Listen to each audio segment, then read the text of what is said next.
If you're watching this video and you're from Munich, you're a local, or you're familiar with the city of Munich, please DM me on either X or TikTok and let me know your favorite spots to go to as a local in the city. I'm talking restaurants, bars, strip clubs, fuck it, who's your plug? If you have a plug in Munich, put me in contact with that person directly because I'm gonna tear that city up when I get there in May.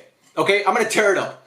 And this team, bro, this Barca team, always gives me a reason to smile. I'm so happy with the performance today. A 3-1 win over Benfica at Munich, 4-1 overall, obviously on aggregate, and Barca cruise to the UCL quarterfinals once again, back-to-back years in the UCL quarterfinals after being in the Europa League for 2 years in a row.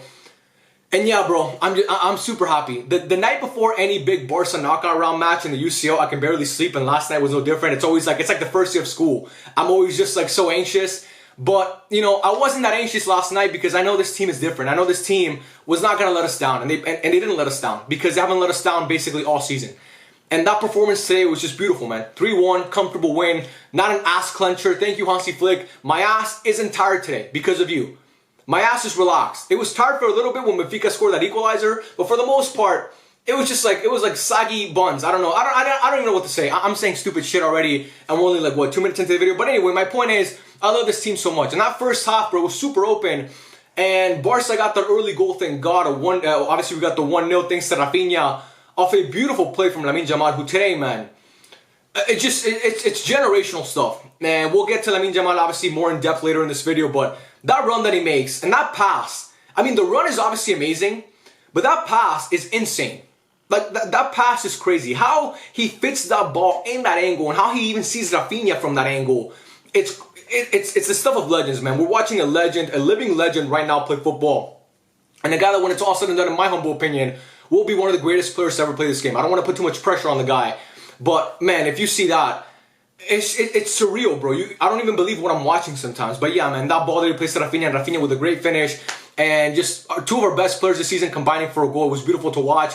But then right after that, Benfica scored. Obviously a corner that makes it all the way to the back post. Otamendi's right there, gets his head on it. Szczesny gets his hands on it, but it was just so close. It was hard for him to react in time, and obviously it ends up in the back of the net. And then at 1-1, I'm not gonna lie, the ass clenching started because obviously this Barca team, we have our demons in this competition the past 10 years. No matter how much different I think this team is to those teams from the past, we still have that in us, you know what I mean? So when I saw that, I was like, okay, this is getting scary now. But I think Barca responded really well after Benfica scored that goal. They weren't getting down on themselves. They weren't letting themselves get pressured. They were just playing their same football. They didn't that didn't deter them from playing their brand of football. And then the goal came from Lamine Yamal, which was it was similar to the goal that he scored against France in the Euro. And it's actually weird with Lamine because he's better at those goals from like far away that are so difficult than he is at just like finishing right in front of the keeper. He's better shooting from like outside of the box than he is with a one-on-one in front of the keeper. It's so insane, but yeah, man, that goal, he shoots it so effortlessly. So effortlessly. I mean, it doesn't even seem like he put that much power on that shot, but the curl is perfect, and just to the far post, it was beautiful to watch, man. Honestly, beautiful to watch.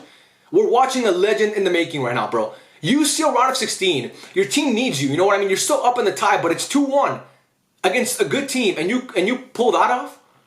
Just insane, bro. It was just insane to watch. And from then on, obviously, the third goal came.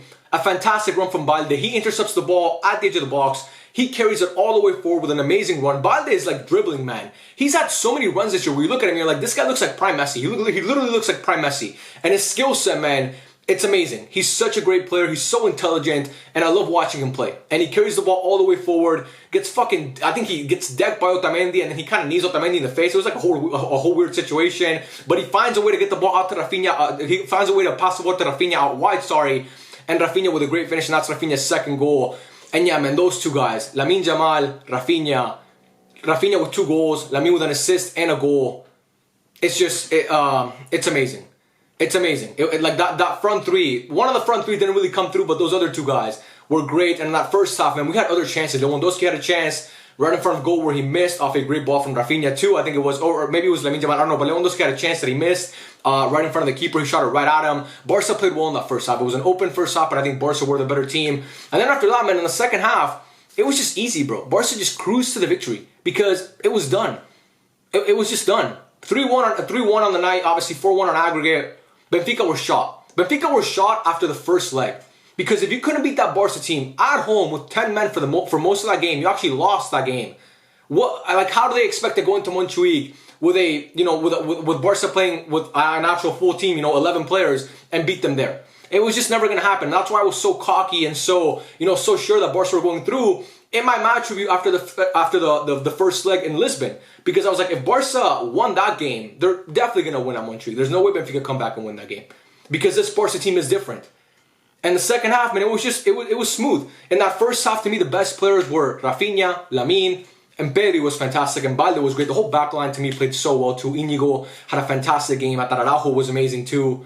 Szczesny obviously conceded a goal today, but I thought overall he was great, was playing really well with his feet. Szczesny's gotten a lot better at playing with his feet. I think Kunde was fantastic too. I think the whole back line was great. Araujo's still not really comfortable with his feet. We saw a couple instances in that first stop where he was just like spraying the ball, he was just hooping it up the pitch because he didn't really know what to do.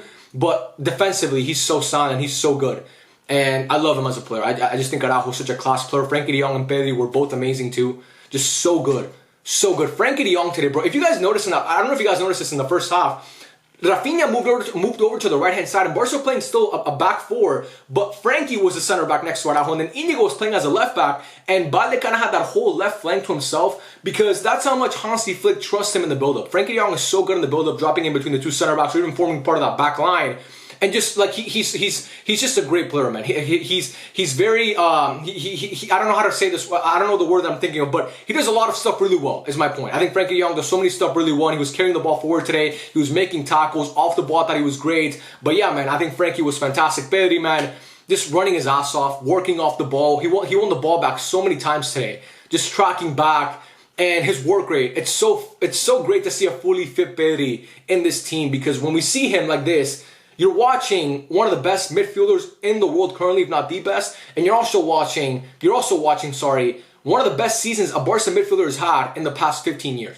And Barca have had some great midfielders in their history. And we know over the past 15 years, we had arguably the two best of all time, in my opinion. Xavi and Iniesta, obviously, were both Barca midfielders. Xavi in 08-09 is probably the best midfield season that I've ever seen. And Iniesta was amazing in 11-12 and 14-15 too. But Pedri's going to, once the season is over, if he continues playing like this, he's going to be right there with them. Also, we know Busquets and Rakitic and all those great Barca midfielders that played for us. But Pedri's, he's going to be in that conversation when it's all said and done. When this season is done, if he can hopefully stay healthy and continue playing at this level, which I have no reason to doubt that he'll drop off, he'll be in that conversation because he's been that good. Dani Olmo today, I thought he was quiet in the first half, had a couple good moments, but overall I thought he was quiet. I thought he was a lot better in the second half, had a couple good combinations, had a couple good runs forward. I thought Dani Olmo was better in the second half, not so much in the first half. Lamine and Raphinha, man, this guy, we talk about the Ballon d'Or, right? And I believe right now the front runner is Mohamed Salah, but it's not like he's not running away with it. He's definitely ahead of Raphinha, but if you look at the UCL, the most important competition, and the competition that historically, over the past, if you want to call it 20 years,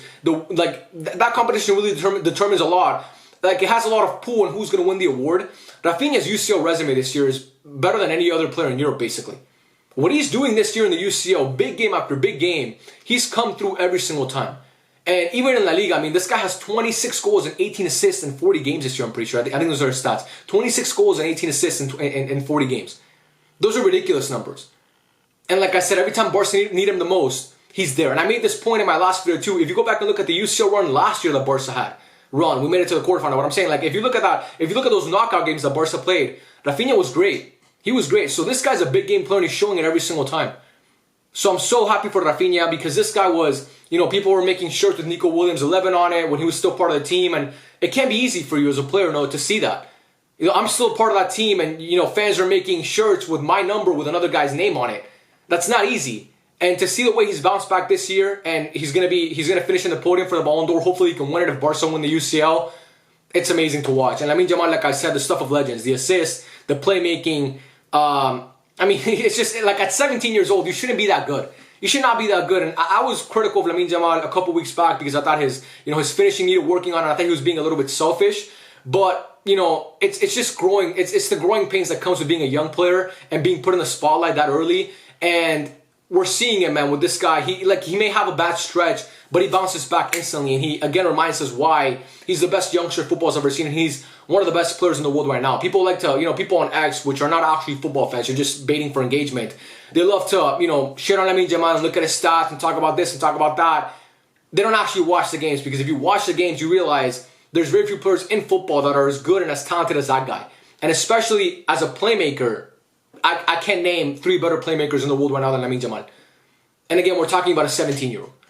So I was at a loss for words. And then, obviously, we got to talk about Robert Lewandowski. I'm sure a lot of you guys were waiting for me to get to Lewa.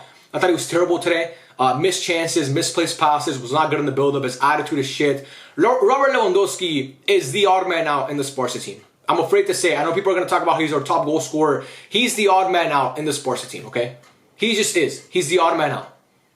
He's simply not good enough anymore. He had a good first half of the season, but when you're an older player, you're usually gonna look better in the first half of the season. When the games, when it starts getting tougher and more games start piling up, and it's deeper into the season, we're in March now. It's not August or September anymore, and those legs start getting tired and heavy. We see that Lewandowski's not a young guy anymore. And again, that's not his fault. It's just father time. Not everybody's Ronaldo and Messi, okay? Not everybody's, Luka Modric. Not everybody can be great and elite at that stage in their career. And Lewandowski's just not that anymore. People talk about he doesn't get service. He got plenty of service today, man, and he couldn't do anything with it. Again, I'm telling you guys, he had a chance. You guys probably saw it in that first half if you watched the game. He literally was one-on-one with the keeper, a perfect ball, and he shot it right at the goalkeeper, man. He had a ball where he could have played it to Raphinha, put a little bit less weight on that ball, like just play a less strong pass, and Raphinha's one-on-one and probably going to score a goal. And he just misplaces the pass terribly. His build-up, his touch, it's just everything about Lewandowski. I'm seeing it, and I've been watching it for a couple years now, and it's just not good enough. Again, he's been a great contributor to us this season. And if Barca, make it to the UCL final, Liverpool will score. I'm watching the Liverpool game right now as I'm recording this, by the way, so I'm sorry if I'm kind of distracted. But anyway, my point is Lewandowski's simply not good enough. And I think we have to realize that. But yeah, man, I'm super happy with the way that Barca played. I'm looking at my notes here. Pedri was pressing well. Lamine Yamal, what a goal. Leo was so washed, shot right at the keeper. These are the notes that I write in my notes app as I'm watching the game. Just to kind of, because I make these videos sometimes and I'm all over the place, so I want to be more organized for you guys because, again, I'm trying to make a better viewing experience. That's the whole point of these videos, for you guys to enjoy them. So I'm trying to go through them and see. Yeah, the game was open in the first half. Benfica responded right away from the corner. Again, I was scared when Benfica responded from that corner. Because we know, like I said, this Barca team has a tendency to collapse in this competition, to now go deeper. But yeah, man, I'm just Barca didn't let it happen, and I'm super happy. And we'll obviously see who we face in the next round. I'll back us against Dortmund or Leo. I really don't care. I think Barca. I'm not gonna say we're in the UCL semifinals yet because you never want to overlook an opponent in this competition, especially if Dortmund go through, because they've made a UCL final more recently than us. They literally made a UCL final in May. We haven't made a UCL final in 10 years. So Dortmund will be a tough matchup. And even Leo, man. Even Leo could be a tough matchup too. But I believe this Barca team is just different. And yeah, bro. I love you guys, man. Thank you so much for watching. For years after Barca collapses in the UCL, I always wanted to have like a safe space where I could talk and just vent. And I never had that because obviously I didn't have a platform. I was too young still. And now that I'm older and obviously I have you guys and I can talk about these games, it's such a nice way to just cap off a Barca game, to be able to talk to you guys in the comment section. You guys tell me I look like this guy and that guy, Gerard Martin this, Gerard Martin that, just giving tips about the game, what you guys thought. I always like hearing your insight on what you guys thought about the game, because a lot of you guys are way smarter than me and you analyze football on a much deeper level than I can. So I like reading your perspective on what you guys thought of the game. So my point is, I appreciate you guys a lot, man. That's all I wanted to say. I appreciate you guys so much. And yeah, we'll see what happens now. This day will be so good if Liverpool find a way to win this. If Liverpool find a way to win this game, again, I'm watching it right now. It's already started. It'll be the best day ever. It'll be the best day ever if I can watch PSG get knocked out, Barca go through. Raise your hand if your team is already in the UCL quarterfinal. Only one fan base can raise their hand. Only one fan base can raise their hand, and it's Barca, of course. So I couldn't be more happy. I couldn't be more thrilled.